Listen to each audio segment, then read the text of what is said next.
Hi, my name is Emma Paterniti and I'm a current graduate student at Liberty University. My presentation focus is going to be for the educational thinker, philosopher. My philosopher I chose was Emma Willard. Emma Willard was born February 23rd of 1787.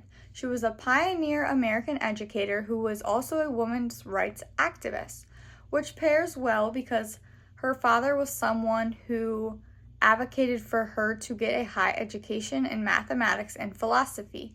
So Emma was raised being praised and being advocated for and told to go get that higher education, to go reach for the stars, to go do anything that she thought she could do. So when she was advocating for other women, she wanted them to get a higher education. And getting a higher education for women wasn't something that was normal post-war, but it was something that she believed should be happening, so she advocated for it. She challenged the traditional gender roles because typically women would stay home and the men would go out and work, but she thought that the women should also go get an education and build themselves a firm foundation that they can build their life upon and create a successful career. She was also a huge advocate for visual aids. She thought that women should learn math, science, philosophy, and history. She created something called the Temple of Time. It shows the order of world history. It's something that's extremely difficult to interpret and very complex. While this is difficult to understand and very complex, she had created tons of charts, diagrams, and maps for visual aids for students to use in these higher college level classes. She opened her own school called the Troy Female Seminary, and this was where college level classes were taught to women. And it has since evolved and been called now the Emma Willard School for Girls. As the name has evolved and times have changed, it also has expanded. It now has a gym in Stone Towers as well, and it is something that is extremely prominent and forefront in women's education.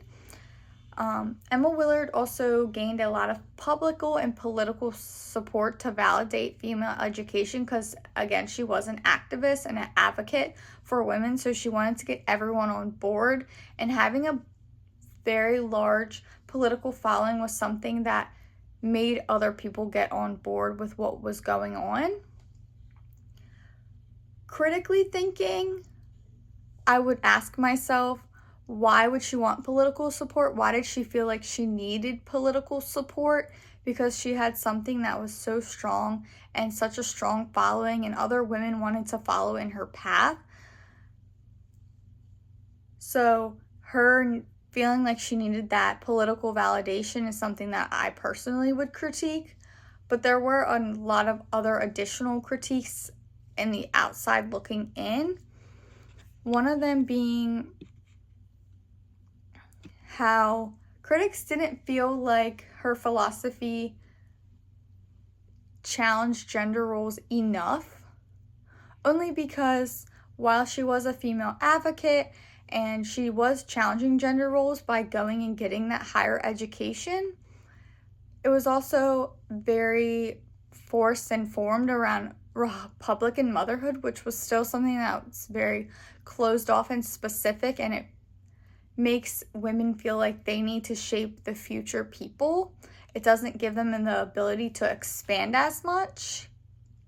So they felt like she was still limiting women, even though women had the ability to do just as much as a man, and that's what women advocates advocate for, the rights for women to do just as much as men.